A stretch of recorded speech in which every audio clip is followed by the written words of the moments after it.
On continue, Tandil.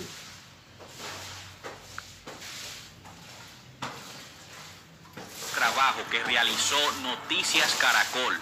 Una información detallada, el rompecabezas completo sobre el asesinato del presidente de Haití, Jovenel Moïse, que involucra al primer ministro Claude Joseph, algo que ha dejado atónitos al mundo entero. Muy buenas noches. Después de una exhaustiva investigación con fuentes en Colombia, Estados Unidos, Panamá, República Dominicana y Haití, la unidad investigativa de Noticias Caracol logró armar el rompecabezas del crimen del presidente haitiano Jovenel Moïse. Uno de los hallazgos más explosivos tiene que ver con este hombre, el que ustedes ven aquí en la pantalla, el actual primer ministro de Haití, Claude Joseph, quien según los indicios de las autoridades de Haití y del FBI de Estados Unidos, sería el autor intelectual del magnicidio. Me acompaña Ricardo Calderón, editor de la unidad investigativa de Noticias Caracol. Ricardo, muy buenas noches. ¿Y cómo se llega a una conclusión tan grave? Juan Roberto, este rompecabezas se armó a partir de los testimonios de 3 colombianos, los hermanos Germán Alejandro y Jonathan Rivera, y un soldado retirado del ejército.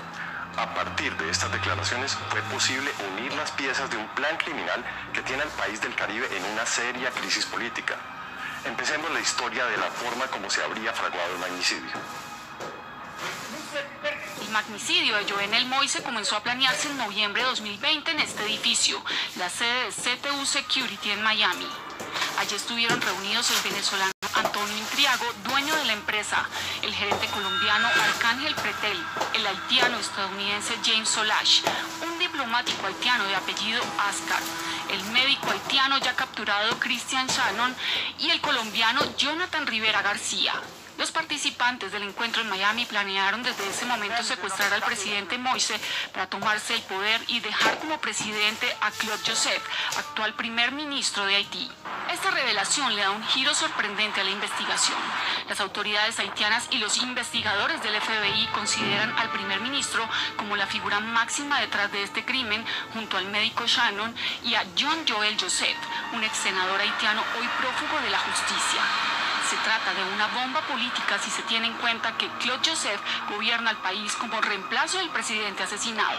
Precisamente hoy, el primer ministro con funciones presidenciales se refirió al crimen del mandatario. En este momento el gobierno tiene 2 prioridades. La primera es mantener las investigaciones hasta que el presidente de la República, su esposa, sus hijos, sus amigos y la nación tengan justicia. La segunda es hacer todo lo posible para honrar la memoria del presidente con la organización de un funeral.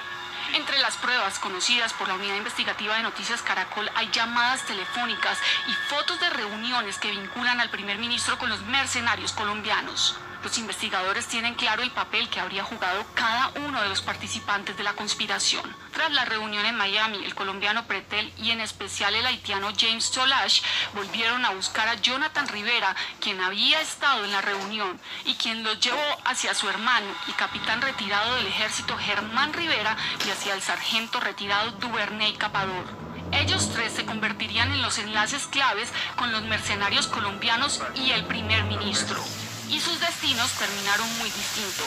Jonathan no estuvo en la operación y se convirtió en un testigo de excepción en este caso, mientras que su hermano Germán terminó capturado en Haití y Capador murió en la residencia del presidente a manos de las autoridades haitianas. Los investigadores documentaron que entre noviembre y mayo, Solash sostuvo comunicación telefónica constante desde Miami con Capador y los hermanos Rivera. Entre sus contactos telefónicos aparece otro hombre clave en este caso para las autoridades, el abogado y líder político haitiano Fenil Gordon, que según los investigadores participó de la consecución de las armas para el comando de mercenarios. Muy bien, Ricardo y televidentes, ya tenemos identificados a los colombianos que lideraron el reclutamiento de los exmilitares colombianos que terminan en Haití. Hablamos del capitán retirado, Germán Rivera, y el sargento Capador, quien finalmente terminó muerto el día que asesinaron al presidente. Ricardo, ¿cómo logran rastrear y ubicar a las personas que llevarían a cabo este operativo criminal? Juan Roberto, los 2 personajes que usted menciona seleccionaron a 21 exmilitares a través de 4 empresas en Colombia y por medio del voz a voz, donde pasaban a las personas que se postularan para recomendar a otras. Ellos fueron seleccionados, pero no todos sabían lo que iban a hacer. Así fue el reclutamiento. La empresa desde la que se habría organizado el magnicidio es CTU, con sede en Miami. Esta habría designado al capitán Germán Rivera y al sargento Duvernay Capador para reclutar a los mercenarios. Ellos dos acudieron a sus contactos con 3 empresas colombianas reconocidas por haber enviado militares retirados a prestar servicios de seguridad en Medio Oriente.